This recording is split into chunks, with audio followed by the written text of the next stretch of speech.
You have a unique algorithm tailored just to you that's regulated by a hyper intelligent, fucking vastly wise AI system that knows more about you than you know about yourself, because all it does is mine data about you, and it has an algorithm of predictability on you. It knows what you're gonna do before you do it.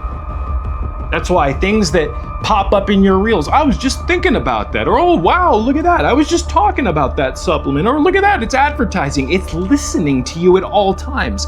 These phones, why do you think there's a camera facing you and facing away from you? It's because it's watching you at all times. And if you knew how advanced the technology was, the spy software that's watching you at all times through these cameras, you would blow your mind. They're monitoring down to the most minute facial movements on your face.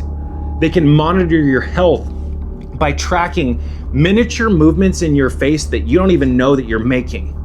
You don't realize how advanced this prison system is. But no coin only has one side. For as much good as there is, for as much evil as there is here, there's just as much good. But you can't just live a sheltered life where you ignore the bad and put yourself into a fake echo chamber where you work overtime to ignore the signals that your own intuition is trying to wake you up. Don't focus on the bad, bro, just focus on the good. You can't have real goodness if it's illusionistic. You have to be complete. God built you in the image of the Creator. You have the ability to shoulder the weight of the truth. You can shoulder the weight of this sinful world. You are stronger than you give yourself credit for, but you're so afraid that you want to tell yourself, I only think positive things, blah, blah, blah.